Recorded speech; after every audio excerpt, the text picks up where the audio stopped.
اللہ اکبر. ہاں تکبیر اولا نہیں کہتے اسے. ہاں تکبیر تحریمہ یا تکبیرۃ الاحرام. کیا کہتے ہیں اس کو؟ تکبیرۃ الاحرام. یہ کیا ہے؟ رکن ہے. یہ جاننا ضروری ہے. آج معلوم کو رکن ہے. اس کو اگر آپ نہیں کہیں گے تو نماز ہی شروع نہیں آتی. اس کو کہے بغیر آپ نماز شروع کر دیتے کچھ بھی کہہ کر کے یا ایسے ہی نماز شروع کر کے آغاز ہی نہیں ہوا. فرض کر لیں ابھی آپ اللہ اکبر کہے بغیر بعض لوگ جلدی جلدی میں آ گئے وضو کر کے دوڑتے ایسے صرف رفع ذہن کر لیا تھا. اللہ اکبر کی نماز میں شامل ہو گئے. 3 رکعت والی یا 4 رکعت والی نماز تھی. 3 رکعتیں تو پڑھ لی انہوں نے. 4تھی رکعت میں یاد آیا میں شروع میں اللہ اکبر منہ سے بولے بغیر ہی نماز شروع کر دیا ہوں. اب کیا کریں؟ کیا کریں؟ پتا ہے وہی بات ہے. مول صاحب بول رہے تھے نا کتنے سال سے نماز پڑھ رہا تھا میں؟ 40 سال سے. لیکن نماز جیسے معلوم نہیں. علم کے ساتھ جو عمل ہوتا ہے نا اس میں وزن پیدا ہوتا ہے. علم کے بغیر جو عمل ہوتا ہے وہ ایک رسم کی طرح جو ہے عادت کے مطابق چیز چلتے رہتی ہے. عادت نہیں عبادت ہونا. عادت میں عبادت میں بہت فرق. کیا کرنا پڑے گا؟ کوئی بولو آپ نے علماء کو چھوڑو. 4تھی رکعت میں یاد آ گیا وہ تکبیر تحریمہ کہے بغیر وہ الفاظ استعمال کیے بغیر میں نے جو 3 رکعت پڑھ لی ہے تو سجدہ سہو کرنا. بھائی رکن میں سجدہ سہو کا مسئلہ نہیں ہے. ہاں یہ جو کہہ رہے ہیں نا ریپیٹ کرنا پڑے گا کا مطلب سیدھے آپ کو آنا ادھر کہاں سب چھوڑ چھاڑ کر کے وہ دونوں رکعتیں گئی آپ کی. پھر کیا کرنا ہے؟ اللہ اکبر. وہاں سے نماز آباد شروع ہوا. کیونکہ جو کچھ آپ پڑھے ہیں شروع ہی نہیں ہوئی تھی تو پڑھنے کا کیا ہوگا؟ وہ صرف کیا ہوا لوگوں کے ساتھ اٹھنا بیٹھنا, لوگوں کے ساتھ جھکنا, لوگوں کے ساتھ سجدے کرنا, یہ معاملہ. تو یہ بنیادی طور پر پہلی باتیں یاد رکھیں. ارکان ہے نماز میں کچھ, ان ارکان کو جاننا بہت ضروری ہے. کتنے ارکان ہیں؟ اس کے علاوہ واجبات ہیں نماز میں کچھ, اس کو جاننا ضروری ہے. واجب اگر چھوٹ گیا تو وہ بات آئے گی کون سی؟ سجدہ سہو آپ کو کر لینا ہے. اس کے علاوہ سنن ہے بہت ساری چیزیں, سنتیں ہیں. اگر سنت چھوٹ گئی تو وہاں سجدہ سہو بھی نہیں. وہاں سجدہ سہو بھی. مثال کے طور پر ایک صاحب آ گئے, آ کر کے انہوں نے کیا کیا؟ اللہ اکبر کہہ کر نماز میں تو داخل ہوئے لیکن رفع الیدین نہیں کر سکے. کیا کریں گے؟ معلوم ہونا چاہیے یہ رفع الیدین کیا ہے. اللہ اکبر تکبیرۃ الاحرام. تکبیر جب کہتے ہیں تو اللہ اکبر کا لفظ آ گیا. تکبیرۃ الاحرام الگ ہے, رفع الیدین کا معاملہ الگ ہے. نہیں کر سکے کسی وجہ سے, تب ایک سنت چھوٹ گئی. کیا کرنا ہے ابھی؟ یہ تمام بنیادی چیزیں بڑوں کے لیے بھی, چھوٹوں کے لیے بھی, سمجھداروں کے لیے بھی. ہم اصل میں سالوں سال صرف سننے پر ہی بس کیا ہم لوگوں نے. پختہ جو ٹھوس علم ہوتا ہے جس کو اصل جس کو کہا جا سکتا ہے دوسرے معنوں میں کہ عمل کے لیے جس علم کا جو ہے ہونا مطلوب ہے وہ ہمارے پاس موجود نہیں. ہم نہیں جانتے, جانتے بھی ہیں تو بس ذہنی طور پر, لیکن ہمیں پختگی کے ساتھ معلوم نہیں. ارکان ہیں, واجبات ہیں, سنن ہیں, سب کو جاننا ضروری ہے. اب یہ تفصیلات میں جانے کا وقت نہیں ہے. تو چلیے ہم چلتے ہوئے سیدھے ایک ہی رکعت عملی اعتبار سے کچھ کر کر دکھا دیتے ہیں. وہ ایک رکعت 2 3 4 تمام اوپر ہو جائے, منتقل کر لیں گے آپ تو یہ آپ کے لیے آسانی ہو جائے گی. عملی اعتبار سے پہلی بات تو یہ یاد ہے. وہ ایک صاحب آج ابو صاحب ذرا ہاں یا کوئی اور بچہ رو نہیں بڑے نہیں, کوئی شرمانے کی بات نہیں. اللہ کے نبی نے دکھایا عملی طور پر. چلو آؤ جی, کوئی بھی آ جائیں. دیکھیے موضوع آج نماز ہے, وضو تو نہیں نا. کیا شیخ وضو تو نہیں نا, صرف نماز ہے. ہاں نماز ہے نا, کیونکہ اعلان نماز کا عملی نمونہ یہی ہوا ہے, وضو کا تو نہیں ہوا ہے. تو چلو بغیر وضو کے نماز پڑھ لیں گے, کیا خیال ہے؟ یہ اچھا ہے کہ بغیر وضو کی نماز پوری کر لیں گے. آج ایک رکعت پڑھ لیتے کوئی مسئلہ نہیں. اب یہ دیکھیے کھڑنے کا جہاں تک معاملہ ہے, اس بات کو ہمیشہ ضرور ذہن میں رکھنا. یہ جو کھڑنے کا طریقہ ہے تھوڑا سا اس میں توجہ کی ضرورت ہے ہمارے. عموماً لوگ کھڑنے کے معاملے میں کیا کرتے ہیں, پیروں کو دونوں بہت زیادہ اپنے کاندھوں سے باہر نکالتے ہیں. یہ جو کاندھے ہیں نا اپنے کاندھوں سے زیادہ باہر نکالتے ہیں. نکالیے, زیادہ نکالو ذرا, اچھا پہلوان جیسے یہ دیکھیے بعض لوگوں کی کھڑنے کا یہ تبدیل, چاہے جو لوگ ہوں جس کا بھی ہو, یہ جو طریقہ ہے ٹہرنے کا اس میں خود اس کے لیے اپنے نماز میں خشوع میں خلل واقع ہو جاتا ہے بسا اوقات. دوسری بات پریشانی کا سامنا صرف اس کے لیے نہیں ہوتا, دوسرے کے لیے جو بازو میں کھڑا ہوتا ہے اس کے لیے بھی پریشانی کا سامنا ہوتا ہے. اور اللہ کے نبی نے جو بیان فرمایا خاص کر کے لینو بِأَيْدِي إِخْوَانِكُمْ, بطور خاص ہاتھوں کے حوالے سے آپ نے بات بیان کی اور بات میں آگے پیروں کے بعد.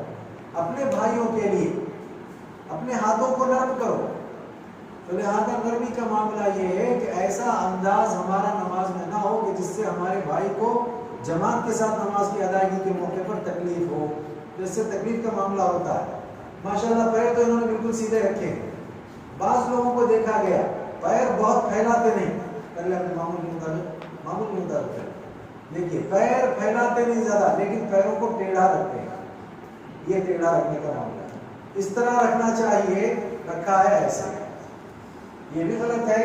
کیونکہ حتیٰ کہ نبی نے کہا سجدے میں تک جب تم جاؤ تب بھی تمہارے قدم کی انگلیاں کدھر رہنا چاہیے, سجدے کی طرف رہنا چاہیے. اور تمہارا چہرہ, تمہارا سامنے کا وجود, تمہارے قدم, یہ ساری کی ساری چیزیں کدھر ہونا چاہیے, قبلے کی طرف ہونی چاہیے. یہ دیکھیے اب قبلے کی طرف ٹھیک ہو گئی ہے. اسی لیے اس بات یہاں ٹھہرے, آپ یہاں ادھر آئیے, نظر نہیں آتا, اوپر سے آؤ. ہاں اس طرف رخ کریں, اس طرف دکھانے کے لیے مسئلہ نہیں ہے. ٹھیک ہے, اب یہ سمجھ لیجیے کچھ دیر کے لیے قبلہ ادھر ہی ہے. تو پہلا مرحلہ کون سا تھا, کاندھوں سے زیادہ اپنے پیر کو باہر نکالنا, اس کو تو دکھا دیا انہوں نے. دوسرا, کاندھوں کی برابری میں یا اپنی جسامت کی برابری میں پیر کو رکھا ہے, لیکن پیروں کو کیسا کر دیا ہے, ٹیڑھا رکھا ہے. لہذا وہ مغرب کی طرف رہنے کی بجائے کدھر جا رہے ہیں, ہاں شمال جنوب کی طرف جاتے ہیں, مائل ہو جاتے ہیں. ایسا کرنے سے بھی اللہ ایک ہی, کسی کے پیر کا معاملہ ہی کچھ الگ ہے تو الگ بات ہے. جن کو اللہ نے پیر ٹھیک دے رکھے ہیں ان کو اس کا خیال رکھنا چاہیے. تو یہ قدم کا معاملہ قدرے ٹھیک ہے, ٹہرنے کا معاملہ بھی قدرے ٹھیک ہے. تھوڑا سا اور کرنے کے لیے اگر کچھ آدمی تھوڑی وہ کر لیتے ہیں آئیے, تو اس میں بہت راحت ہے, بہت آسانی ہے. اب دوسرا مسئلہ یہاں کیا ہے, قبلہ رخ ہو گئے اور قدموں کو بھی آپ نے اور اس کی انگلیوں کو بھی آپ نے کدھر کر لیا ہے, قبلہ رخ کر لیا ہے. کرنے کا انداز آپ کا کیا ہو گیا, ٹھیک اور درست ہو گیا. اب یہاں آپ کے لیے ضروری ہے جو رکن ہے, نیت کرنا. اگر آپ جس نماز کی لیے ادائیگی کے لیے نماز میں شامل ہو رہے ہیں تو تکبیرۃ الاحرام سے پہلے آپ کو نیت کرنی ہوگی. نیت کے لیے الفاظ ضروری نہیں, قلب کا پختہ ارادہ اور ذہن میں جو بات آپ کی ہونی چاہیے وہ یہ کہ یہ فلاں صلاۃ ہے اور یہ فلاں صلاۃ کی ادائیگی کے لیے میں حاضر ہوں. ٹھیک ہے, نیت تو انہوں نے کر لی ہے, رکن ہے. اگر نیت کے بغیر کوئی نماز شروع کر دے تو اس کی نماز نہیں ہوگی. رکن ہی نہیں پائے گئے نا, ارکان میں سے یہ رکن ہے. چلیے ماشاءاللہ انہوں نے نیت کا معاملہ بھی کر لیا. اب جو مرحلہ آگے کا ہے اس کو بھی ذہن میں رکھنے کی ضرورت ہے. رفع الیدین پھر مع تکبیرۃ الاحرام نماز میں شامل ہونا ہے. جی, رفع الیدین مع تکبیرۃ الاحرام نماز میں شامل ہونا ہے, داخل ہونا ہے.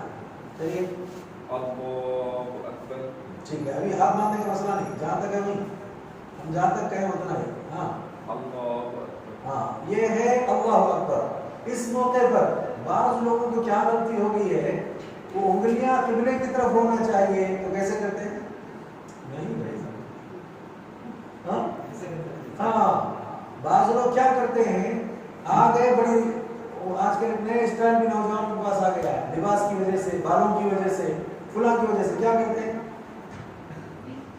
یہ کیا ہو گیا, آپ نے یہ کیا پوری طریقے سے جو کیفیت ہے, ہتھیلی آپ کی کدھر ہونی چاہیے, قبلہ رخ ہونا چاہیے. تو یہاں بھی آپ کیا کر رہے ہیں, ہتھیلی کو قبلہ رخ کرنے کے بجائے یہ آپ نے کچھ دکھایا, آپ کی انگلیاں کچھ دیر کے لیے قبلہ رخ ہو گئی یہاں تک آ کر کے. دیکھیے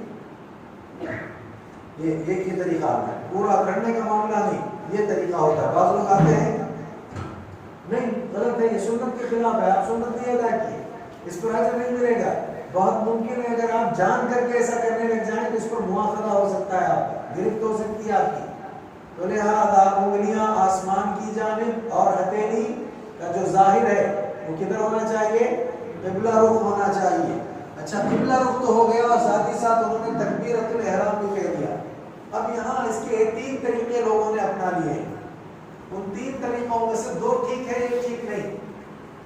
2 طریقوں میں سے پہلا طریقہ کون سا صحیح ہے؟ اپنے ان دونوں ہاتھوں کی پشت کو، یہ پشت ہے، اپنے ان دونوں ہاتھوں کی پشت کو کاندھے کے برابر ہاں کاندھے کے برابر، یہ کاندھا آپ کا، یہ دکھ رہا ہے آپ کو، یہ کاندھا ہے، اس کی برابر دکھ رہا ہے، اس کی برابر کاندھے کے برابر رکھنا، ایک۔ نمبر 2، کان جو آپ کا ہے اس کی جو لوٹ کی ہے تھوڑا سا ہاتھوں کو اونچا کر کے اس کے جو ہے محاذات ملا، اس کی برابری ملانا۔ ہاں یہ ایک طریقہ یہ ہو گیا، دوسرا طریقہ یہ ہو گیا، یہ دونوں ٹھیک ہیں۔ تیسرا طریقہ جو لوگوں میں معروف ہو، سیدھے جا کر کے یا یہ کرتے ہیں یا یوں کرتے ہیں، دونوں طریقے، چاہے پکڑنے کے ہو چاہے رکھ کر کے ہاتھ کو اس طرح کرنے کا ہو، یہ ٹھیک نہیں، سنت سے ثابت نہیں، ایسا نہیں کرنا، ٹھیک ہے۔ تو پہلی بات یاد رکھیں، کاندھوں کے برابر یا کانوں کی لول کی جو موجود ہے اس کی برابری میں اپنے ہاتھ کو جو ہے اس کی پشت کو لے کر آئیں گے۔ اور ایسی صورت میں اس بات کو ضرور یاد رکھیں، بعض لوگ یہاں بھی کیا کرتے ہیں، تھوڑا سا قوت آزمائی کرتے ہوئے، کیا ہوتا ہے آپ کا جو اپنا حجم ہے، جسد ہے، اس جسد سے بہت زیادہ باہر جانا، اس جسد سے بہت زیادہ اندر لینا۔ مثال سمجھا دیتا ہوں عقلی اعتبار سے، کاندھوں کے برابر اگر یوں کر لیا ٹھیک ہے، تو پھر یہ بھی تو پسندیدہ نہیں، اندر کر لیا، بہت زیادہ ایسا کر لیا، یہ بھی ٹھیک نہیں۔ آپ کے حجم کو، آپ کے جسد کو آپ اپنے ذہن میں رکھیے، ٹھیک ہے۔ دوبارہ بتائیں، کاندھوں کے برابر، ہاں کان کی لوٹی کے برابر، بس ٹھیک ہے، تھوڑا سا کاندھوں کے برابر کاندھوں کے قریب کر لیں گے، ٹھیک ہے۔ تو یہ 2 چیزیں ہو گئی تکبیرۃ الاحرام میں، ٹھیک ہے، اور اس کے ساتھ رفع الیدین میں، اور ساتھ ہی ساتھ کیا ہے، یہ تکبیرۃ الاحرام بھی کہنا ہے۔ یہ تکبیرۃ الاحرام جو ہم کہتے ہیں، کیوں اسے تکبیرۃ الاحرام کہا جاتا ہے؟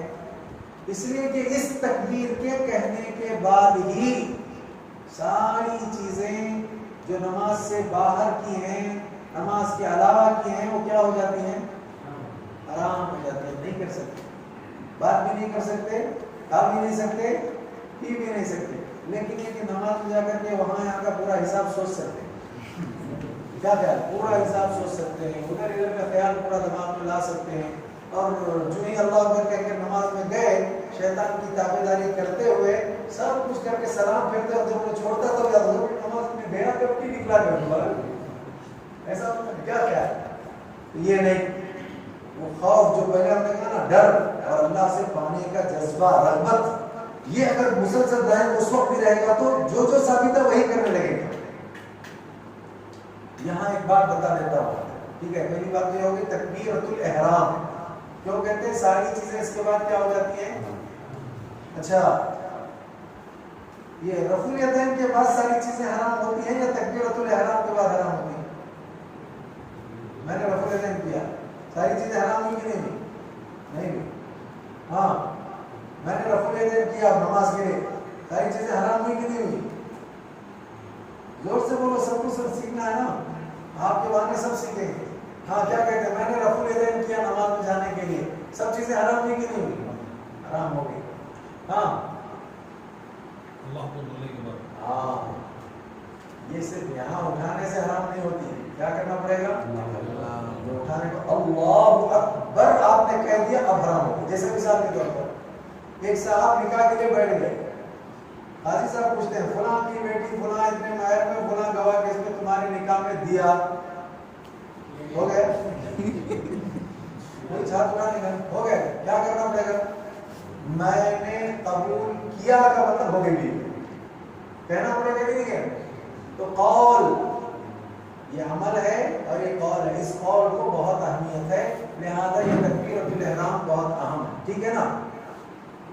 یہاں ایک بات اور ذہن میں رکھنے کی ہے، بعض لوگ اگر خیر یہ سب علمی باتیں ہو جائیں گی، رہنے دیں گے تک کہ رفع الیدین دیجیے، اللہ اکبر کہیں، اللہ اکبر آپ نے کہا اور رفع الیدین آپ نے کیا، ان 2 عملوں کے بعد نماز شروع ہو گئی، نماز کا آغاز ہو گیا۔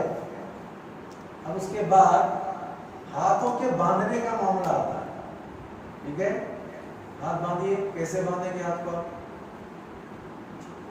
دیکھیے ایک چیز ہے صدر سینہ.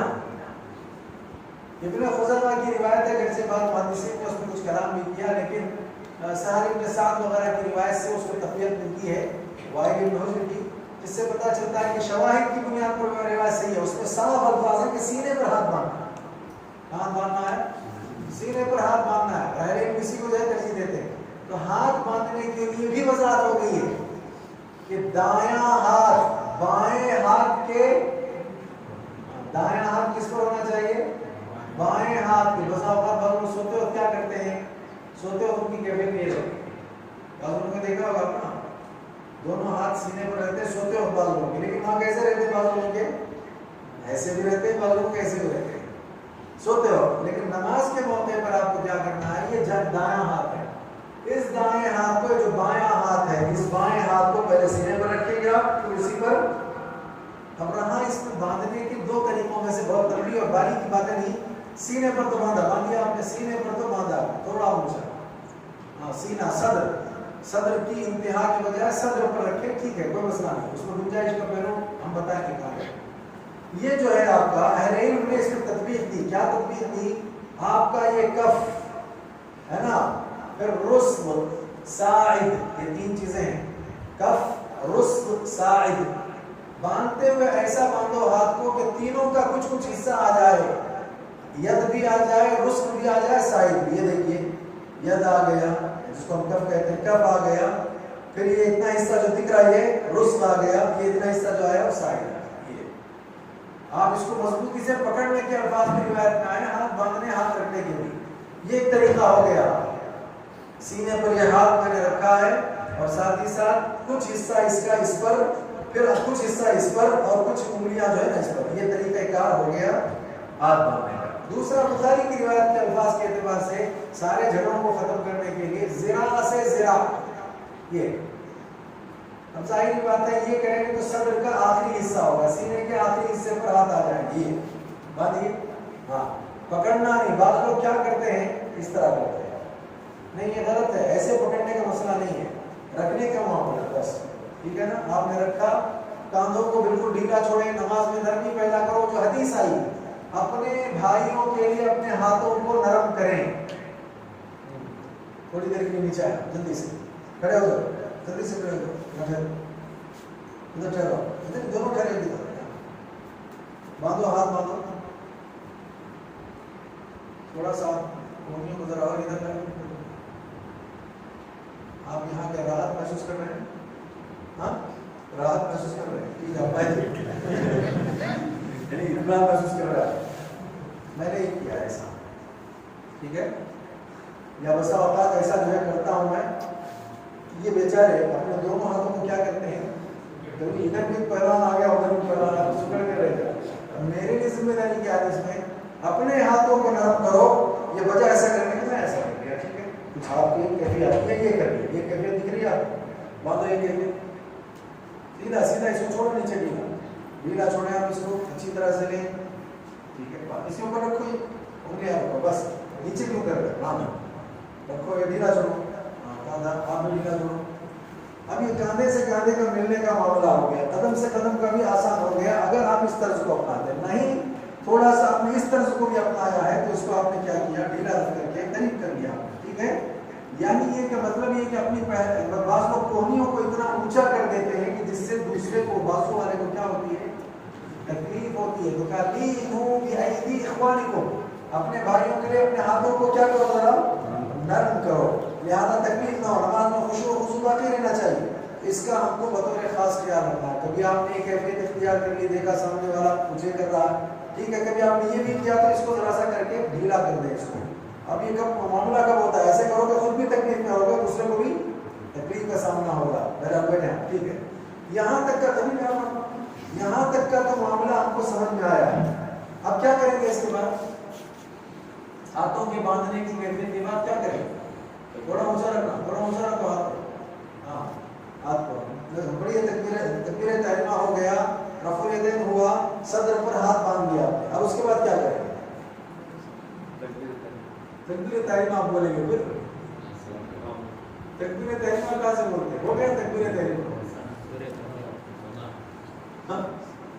تکبیر تحریمہ کے بعد کی دعائیں ہیں، وہ تکبیر تحریمہ نہیں ہے، تکبیر تحریمہ ہو گیا اور دعا بھی ہو گئی، یعنی مطلب رفع الیدین بھی ہو گیا۔ اچھا اب یہاں تھوڑی سی وضاحت اور بھی کرتا ہوں۔ بعض لوگوں نے حضرت علی رضی اللہ تعالیٰ عنہ سے منسوب ایک روایت پر بھی عمل کیا ہے، وہ کیا ہے، ناف پر، ناف کے نیچے والی روایت سخت ضعیف ہے، لہذا یہ مطلب یہ کہ اللہ تعالیٰ سے الفت اور محبت کے اظہار کا زیادہ صحیح طریقہ نہیں، یہ زیادہ صحیح طریقہ ہے سینے پر ہاتھ رکھ کر کے محبت۔ آج بھی عربوں کو دیکھا، کوئی بہت بڑی بات کہہ جاتا ہے یا کبھی کوئی خدمت کے لیے کوئی کام کہہ دیتا ہے، تو جب خدمت کے لیے کام قبول کرنا ہو تو کسی کا انحاضر، کیا کہتا ہے اس کا طرز، انحاضر، میں حاضر ہوں آپ کی خدمت کے لیے، ہاتھ کہاں رکھتا ہے، دل سے محبت سے میں یہ کام کروں گا، الفت سے میں یہ کام کروں گا۔ تو محبت کے اظہار کے لیے ایک طریقہ سب سے زیادہ بہتر ہے رفع الیدین ہو، ہاتھ کے باندھنے کا ہو، زینت صلاۃ بھی ہے، خوبصورتی ہے نماز کی، بہت اچھی خوبصورتی ہے، اسی لیے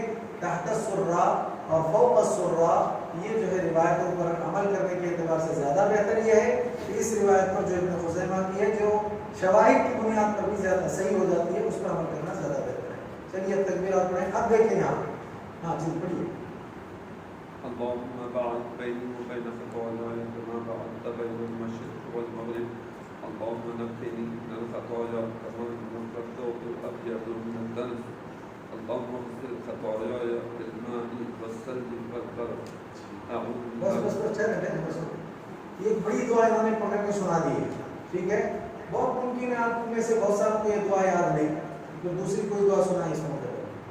اللہ اکبر کبیرہ والحمدللہ کثیرہ وسبحان اللہ، بالکل چھوٹی دعا، اللہ اکبر کبیرہ والحمدللہ کثیرہ وسبحان اللہ بکرۃ واصیلہ، اتنا پڑھ لیے اس کے بعد اعوذ باللہ بسم اللہ سورۃ فاتحہ شروع کر سکتے ہیں۔ یہ بھی دعا استفتاح میں سے ایک ہے۔ اور بھی کوئی دعا اگر یہاں اس سلسلے میں پڑھنے کے لیے ہو تو آپ میں سے کسی کو یاد ہوگی نا، اس کے علاوہ دو کے علاوہ، سبحانک اللہم وبحمدک وتبارک اسمک وتعالی جدک ولا الہ غیرک، تین ہو گئی۔ اگر ان تینوں میں کو تینوں بھی دعا یاد نہیں، اور بھی کوئی دعا کسی کو یاد ہے تو ہاں کہاں جی، ہاں اور بھی کوئی دعا، اور بھی دعا کیا، ربنا لك الحمد حمدا كثيرا طيبا مباركا فيه مباركا فيه، بس ہو گیا، اس میں شروع ہوتا۔ نبی نے کہا یہاں اس دعا کو لینے کے لیے 12 صحابی، رکوع کے بعد وہ پڑھے تھے تو اس کو لینے کے لیے 30 آئے، دونوں میں فرق ہے روایتوں میں، یہاں پر بھی روایت یہ بھی اگر نہیں ہے وہ سب نہیں آتے یہ دعا بھی آپ کیا کر سکتے ہیں، پڑھ سکتے ہیں، ٹھیک ہے نا۔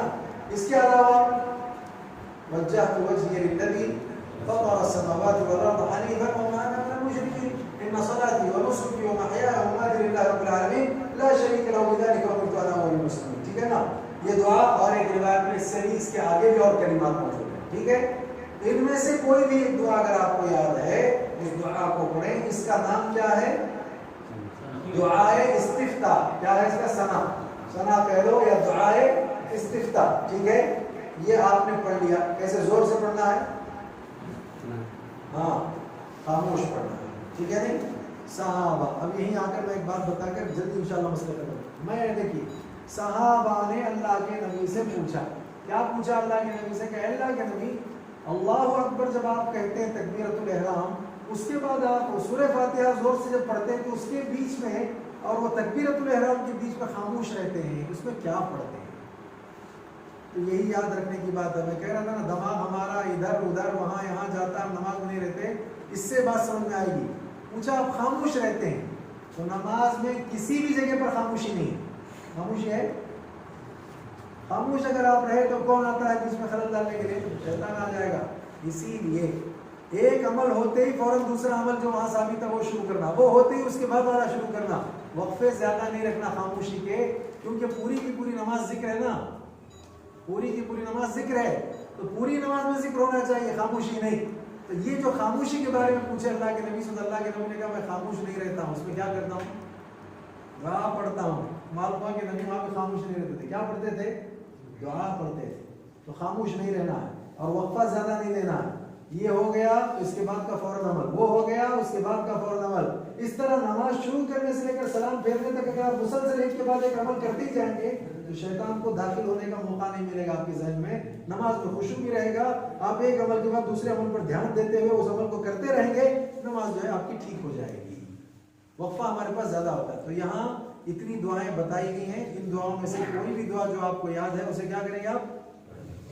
اچھا اب دیکھو یہاں 2-3 باتیں ضمن بتا رہا ہوں, پڑھو جی دعائیں, دعا پڑھو ذرا سا. ہاں اللہم باعث بس بس بس, یہ جب پڑھ رہے تھے تو کیا نظر آ رہا تھا آپ کو؟ پڑھو پھر دوبارہ پڑھو, دیکھو ذرا غور سے. اللہم باعث بینی و بین خطایا. کیا نظر آ رہا ہے جی؟ ہوٹاں ہل رہے ہیں, اور ہوٹاں کے نیچے بھی کچھ ہے نا, بولو جی پڑھو. اللہم باعث بینی. ہاں کیا ہل رہے ہیں؟ ہوٹاں ہل رہے ہیں. اور حدیث میں یہ آیا ہے کہ اللہ کے نبی نے کہا میں جب دعائیں پڑھتا ہوں تو تم کو کیسے معلوم ہو جاتا ہے کہ پڑھتے ہیں؟ تو اللہ کے نبی نے کہا, صحابہ نے کہا اے اللہ کے نبی جب آپ پڑھ رہے ہوتے تو آپ کے ہونٹ کیا ہے, ہلتے رہتے ہیں, ہم کو پتہ چلتا ہے کہ آپ ہلتا ہے.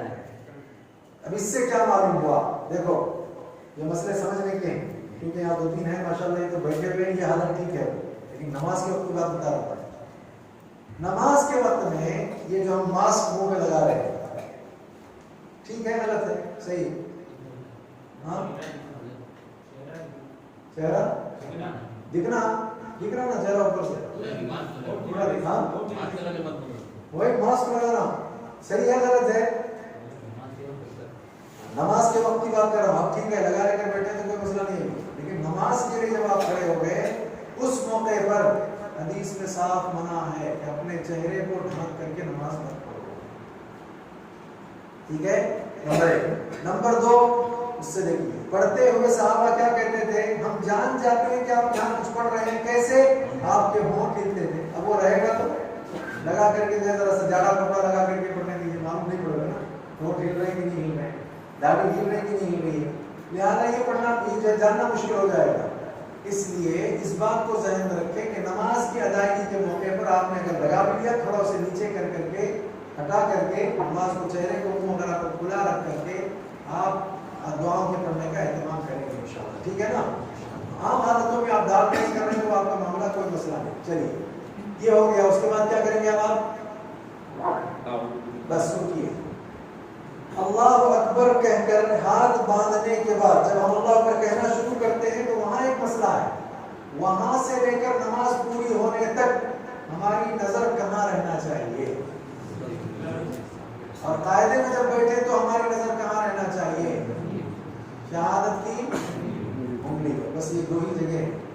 اب بعض لوگ کیا کرتے ہیں, نماز میں خشوع پیدا ہو, شیطان آ کر کے ہماری نماز کو خراب نہ کرے, آنکھ کو بند کر کے نماز پڑھتے. نہیں, سنت کے خلاف ہو جائے گا. آنکھ کو کھولو, دیکھ کر کے وہاں جو ہے اپنے اندر دلچسپی لا, خشوع پیدا کرو, یہ کمال والا مسئلہ ہے. تو لہٰذا سجدے کی جگہ دیکھیں گے, نظر کہاں ہوگی؟ ہاتھ کہاں ہوں گے؟ سینے پر. نظر ہوگی سجدے کی جگہ پر, ہاتھ ہوں گے سینے پر, اور ساتھ ہی ساتھ زبان ان کی ہل رہی ہوگی, ہونٹ. اس کے لیے دعا کے لیے دعا ہوگی. اس کے بعد اعوذ باللہ السمیع العلیم من الشیطان الرجیم من همزه ونفخه ونفثه بسم اللہ الرحمن الرحیم. یہ بھی آہستہ ہی پڑھیں گے, سرن پڑھیں گے. ٹھیک ہے. الحمدللہ رب العالمین الرحمن الرحیم مالک یوم الدین ایاک نعبد و ایاک نستعین اهدنا الصراط المستقیم صراط الذین انعمت علیہم غیر المغضوب علیہم ولا الضالین. بات کر بڑھیا. کوئی سورت پڑھے؟ بسم اللہ الرحمن الرحیم قل هو اللہ احد اللہ الصمد لم یلد ولم یولد ولم یکن له کفوا احد. یہ تو جو ہے قیام میں قرات ہو گئی. سورۃ الفاتحہ اس کے بغیر نماز نہیں ہوتی. اس کے بعد کسی سورت کو آپ قرات کے نام پر شامل کر لیں گے. لیکن یہاں کھڑے حالت میں ایک اور مسئلہ میں بیان کرنے جا رہا ہوں. فرض کر لیجیے, اب یہاں یہ توجہ سے سنیں کیونکہ پہلے رہ گیا ہے. اب وہ رکوع اگر آج نہیں آتا تو انشاءاللہ آئندہ رکوع کریں گے. اب قیام ہی میں رہیں گے ہم لوگ. ٹھیک ہے, لمبا بھی کریں گے تو مغرب کا وقت ہو جائے گا.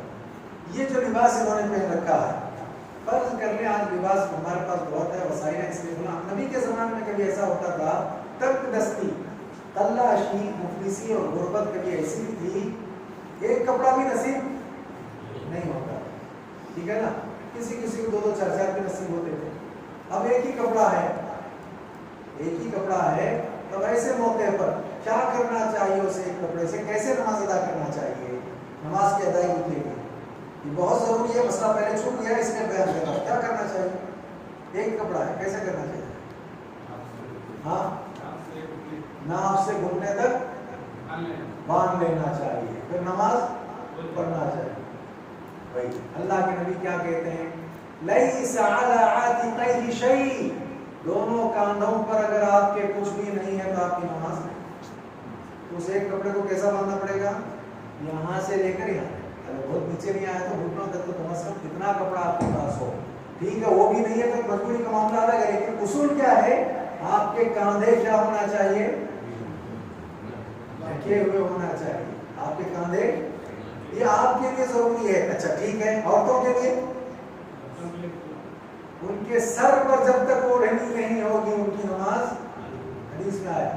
تو مرد کے لیے کاندھا, دونوں کاندھے ڈھکے رہنا نماز ہونے کے لیے. عورت کے لیے سر ڈھکا رہنا. اب مسئلہ آتا, ہمارے نوجوان اس کو سن کر کے خوش ہو کر کیا کرتے وہ لوگ؟ عورتوں کے لیے سر ڈھکنا, ہم کو کیا ضرورت ہے؟ کتنے دیر کی یہاں سے شروع کریں گے لائن سے سر کو کیا ضرورت ہے؟ کاندھے ڈھکے نا, بس ہو گیا. کیا ضرورت ہے سر پر ٹوپی؟ کیا ضرورت ہے؟ سنیں, اگرچہ کہ ضروری معاملہ جیسے کاندھے کا ہے, سر کی ٹوپی کا ضروری معاملہ نہیں, لیکن نماز کی زینت ہے. یہ حدیث میں آیا ہے. حضرت حسن کہتے ہیں رضی اللہ عنہ کہ ہم اصحاب سجدہ کرتے تھے گرمی کے دنوں میں, تو اس پر ہماری جو پگڑی ہوتی تھی, ہماری جو ٹوپی ہوتی تھی, گرمی کی وجہ سے کبھی کبھی ہم اس پر سجدہ کرتے تھے تاکہ پیشانی وغیرہ کو گرمی. اس سے کیا معلوم ہوا وہ لوگ کیا کرتے تھے؟ ٹوپی پہنتے تھے اور کیا کرتے تھے؟ عمامہ پہنتے تھے. اسی لیے شیخ البانی رحمہ اللہ کہتے ہیں کہ آج کل ہمارے نوجوانوں میں یہ جو طرز بڑھتا جا رہا ہے بغیر ٹوپی وغیرہ کے, یہ اصل میں یہودیوں کی نقالی ہے, اہل کتاب کی نقالی ہے. یہ زینت صلاۃ سے ہٹ کر کے ہے, لہذا اس سے گریز کرنا چاہیے. خذوا زینتکم عند کل مسجد, مسجد میں آؤ تو زینت کے ساتھ آؤ. لہذا نوجوان طبقہ اس پر توجہ دے. یہ مستحب عمل ہے, لازم, واجب, ضروری, فرض, ارکان, رکن ایسا نہیں, لیکن یہ ہے کہ یہ زینت ہے جیسے بہت ساری زینتوں میں سے. اس طرف بھی توجہ دینے کی ضرورت ہے ہم کو. تو میں اس لیے بیان کر رہا تھا کہ کاندھے پر اگر کچھ بھی نہیں ہوگا تو نماز, اگر سر پر نہیں ہوا تو ہاں ہوتی ہے, لیکن زینت کا تقاضا یہ ہے کہ سر ڈھانکے ہوئے ہونا چاہیے. اس لیے کہ صحابہ ایسا کرتے تھے. کیا کرتے تھے؟ وہ عمامہ پہنتے تھے, ٹوپی پہنتے تھے. کبھی ٹوپی اور عمامے کو کیا کرتے تھے؟ سجدے کی جگہ پر گرمی سے جو پیشانی کو بچانے کے لیے اس کو رکھ کر کے اس پر سجدہ کرتے تھے. وہ کہا کرتے ہیں ایسا. تو اس حوالے سے معلوم ہوتا ہے کہ اس کا اہتمام کرنا چاہیے, اس طرف توجہ دینا چاہیے. ٹھیک ہے, چلو یہاں تک ہو گیا. ابھی قیام کے 2 مسئلے بتا کر کے آج درس ختم کریں انشاءاللہ, مکمل کریں. ایک صاحب اسی قیام کی حالت میں ہیں, بلغم آ گئے یا دانت میں کچھ چیز اٹک گئی تھی, وہ اٹکی ہوئی چیز باہر نکل گئی. اب اسے کیا کرنا ہے؟ ہاں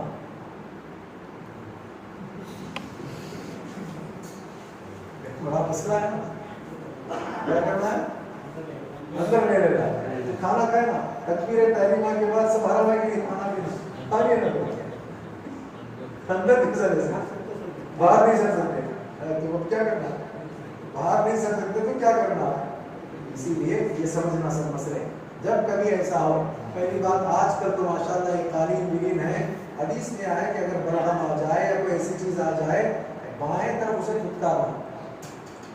شیطان بھی وسوسہ ڈال دیا یا فلا کر دیا, اسے کیا کرنا؟ بائیں طرف پھٹکارنا. لیکن اب یہ ایسا کرو کہ تو بائیں طرف جو کھڑے ہیں ان کا حال کیا؟ مشکل ہوگی کہ نہیں ہوگی؟ پریشانی کا سامنا ہوگا کہ نہیں ہوگا؟ آج کل ٹیشو پیپر وغیرہ بھی ہے آپ کے پاس, ہے نا. ٹیشو پیپر ایک ایسے جس کو مرض اس طرح کا ہے یا بلغم بار بار آتا ہے یا کبھی کوئی چیز دانتوں وغیرہ ہوگا مجھے محسوس ہوتی, پر آپ نے اپنے ساتھ رکھ لیا ٹیشو, آ گیا, اس کو لے کر کے آپ اسے بائیں طرف کر لیے. حدیث میں یہ آیا کہ اگر تھوک بھی آ رہا ہے بڑا, نکل نہیں سکتے, خرابی ہے, تو اس وقت میں نبی نے کہا کہ بائیں طرف اپنے قدم کے نیچے مٹی پر جو ہے نا اسے تھوکو اور اسے دفناؤ, پھر اس کے بعد جو سلام کیا جائے. اس طرح کا معاملہ یہاں بھائی یہاں نہیں ہو سکتا تو اس کے راستے موجود ہیں. کیا راستے موجود ہیں ہمارے پاس؟ ٹیشو پیپر وغیرہ کی بعض مساجد میں باقاعدہ رکھے جاتے ہیں ٹیشو پیپر, کسی کو ضرورت پڑے تو وہ لے لے اپنا, یا تو صفائی کے بعد پوچھنے کرنے کے لیے, تو یہ بھی ذرا خاص خیال ہے، اس کی طرف بھی توجہ کی جائے، ٹھیک ہے نا؟ چلیے اگلا مرحلہ آتا ہے رکوع میں جانے کا، ٹھیک ہے نا؟ رکوع میں جانے کا مرحلہ آتا ہے، کیسے رکوع میں جائیں گے اب آپ؟ اچھا اب یہاں تو نہیں دیتے ہوئے ایک صاحب ہیں، ان کو سورہ فاتحہ بھی یاد نہیں، ان کو قرآن بھی یاد نہیں ہے، مسلمان، نماز پڑھنا ہے، اب کیا کریں؟ اس قیام میں وہ کیا پڑھیں گے؟ جب تک سورہ فاتحہ یاد نہیں ہو جاتی، اگر اتنے ذہین ہیں کہ 1 گھنٹے 2 گھنٹے میں یاد کر لے سکتے ہیں تو پہلے وہ یاد کر لیں، وہ ایک نماز اگر جائے تب بھی کوئی مسئلہ مظاہرہ نہیں، لیکن کہتے ہیں نماز نہیں جانا چاہیے، یاد کر لیں اس کے بعد پڑھیں، لیکن اگر نماز کا وقت آ گیا ان کو آتا نہیں ہے تو اس میں کیا پڑھیں؟ ہاں زور سے پڑھ کے دکھائیں،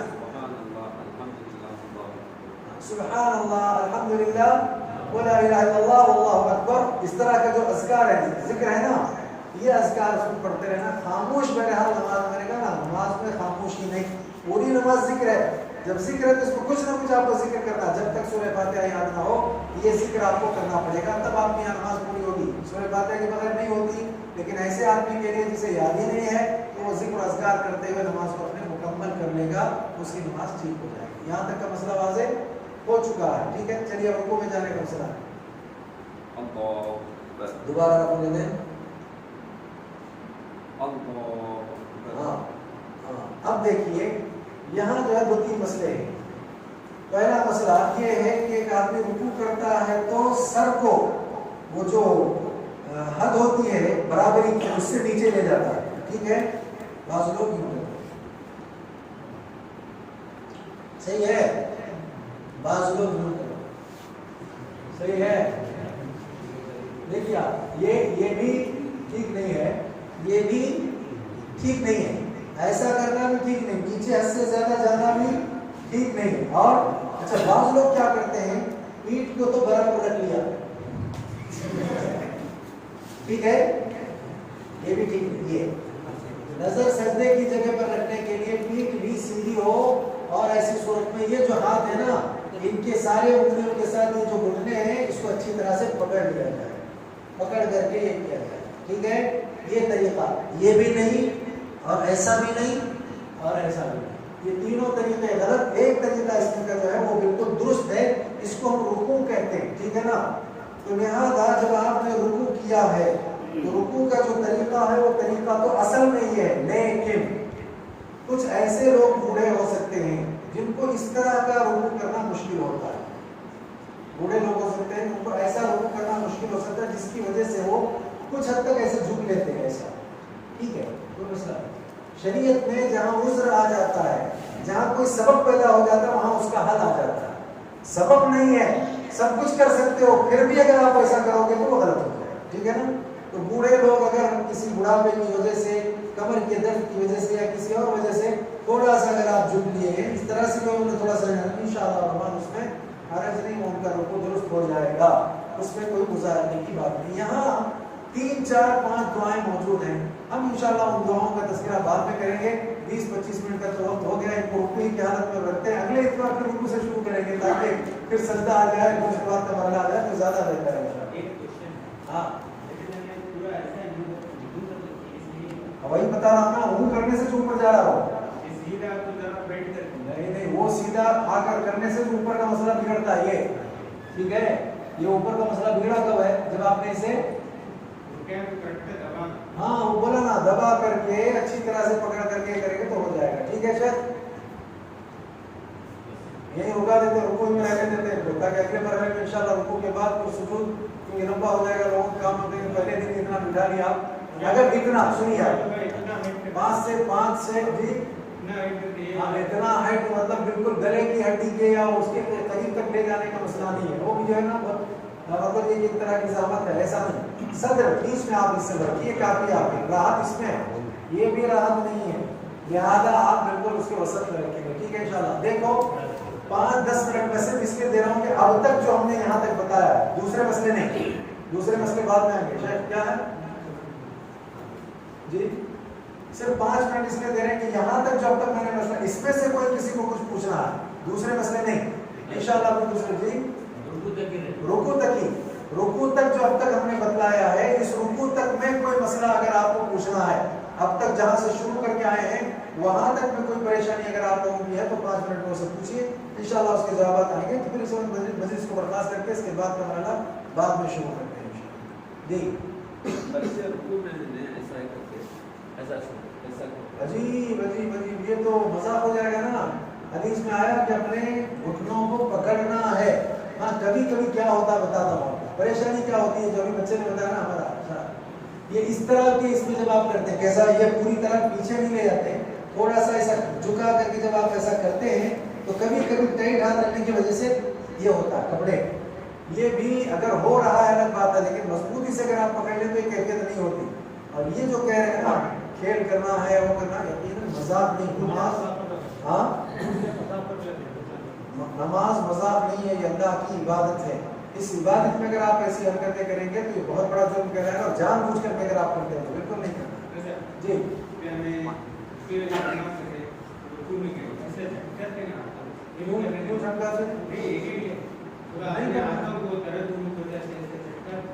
اللہ خیر کرے، اگر وہ دین کا حصہ تو نہیں سمجھتے ہو، کسی وجہ سے کریں لیکن نماز پسند نہیں کرنا۔ اور ایک بات، پیٹ کو ہاتھ رکھنا یہ بہت گندے ہیں۔ ہاں بالکل، یہ جو کر رہے ہیں وہی کہہ رہا ہوں میں، جو ناپ کے حوالے سے جب بات آتی ہے تو مسئلہ آتا ہے۔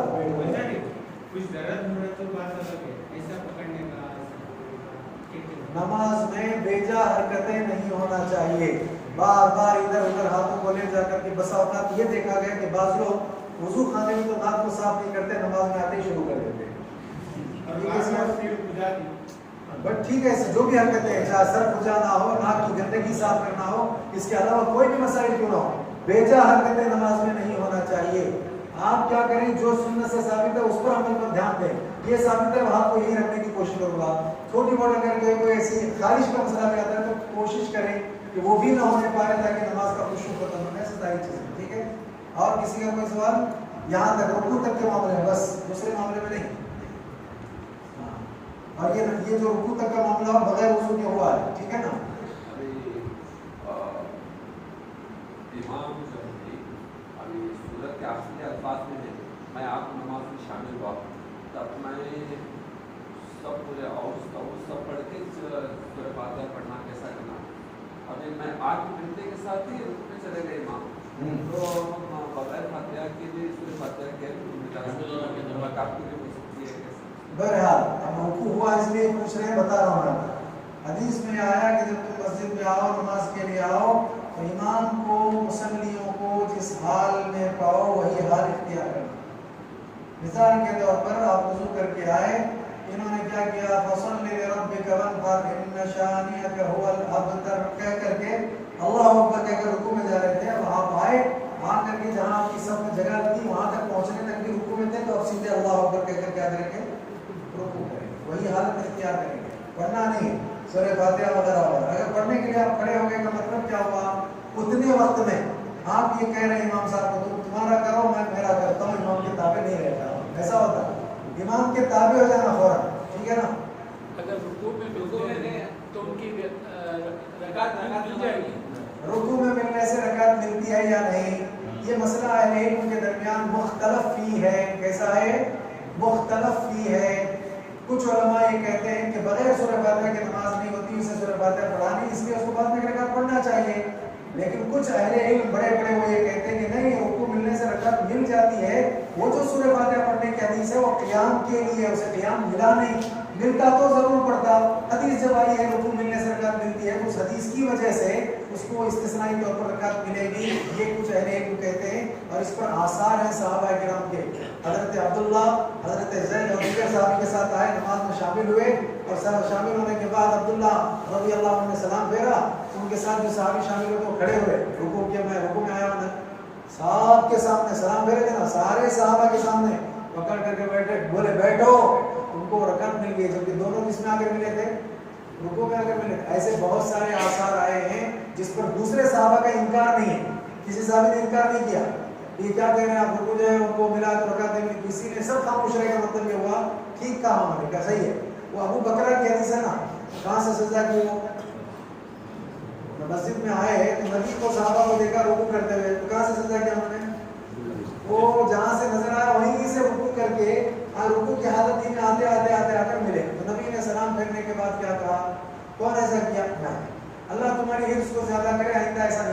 اب یہاں بڑا مسئلہ کیا ہو معلوم ہے؟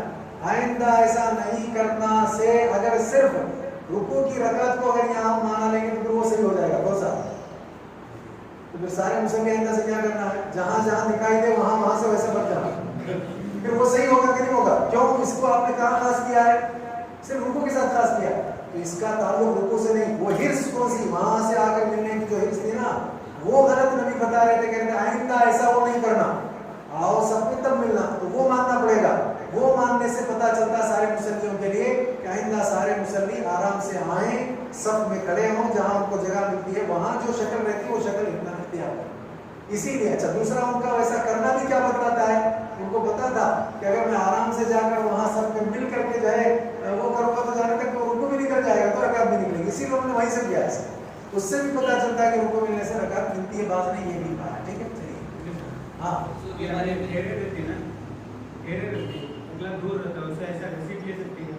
دیکھو اس سلسلے میں مسئلہ کیسا ہے، دور رہتا ہے مطلب وہ دور کیوں ہے آپ سے سوال، اس کو یا تو علم نہیں ہوگا، گھسیٹ لینے کے بجائے اگر آپ یہ دیکھتے کہ میں اس کے قریب جا کر ٹھہر سکتا ہوں تو کر سکتے ہیں کیا؟ بتا رہا ہوں سب کے ہاتھ پوچھے، سب کو معلوم ہونا ہے، تو اس کو گھسیٹنے کے بجائے بعد میں نماز پڑھنے کا شروع کر دیا آپ کے ساتھ تو کیوں گھسیٹا، کیوں ایسا کیا بولا کر، اس سے بہتر تم جا کر کھڑے رہے تو کیا نقصان ہوگا؟ سنو بھائی میں آپ کیوں آپ بحث کر رہے ہیں، میں سب کو جواب دے رہا ہوں۔ تو معلوم ہے کہ دو صورتیں ہو سکتی ہیں، اس کو یا تو سمجھدار علم والا ہے، اس کو مسائل معلوم ہے تو خود آئے گا، یا آپ خود جائیں گے، نہیں آتا ہے تو یا تو وہ آپ کو گھسیٹے گا یا تو آپ اسے گھسیٹیں گے، اگر تھوڑا سا فاصلہ ہے جیسے ہمارے یہاں قدموں کے بیچ میں فاصلہ رہتا ہے، اس کے لیے دلیل کہاں ہے؟ دلیل بعض لوگوں نے اس کے لیے کیا پکڑی ہے، اللہ کے نبی رات کی نماز کے لیے کھڑے ہوئے تھے، تو کون گئے نبی کے ساتھ نماز پڑھنے کے لیے؟ ہاں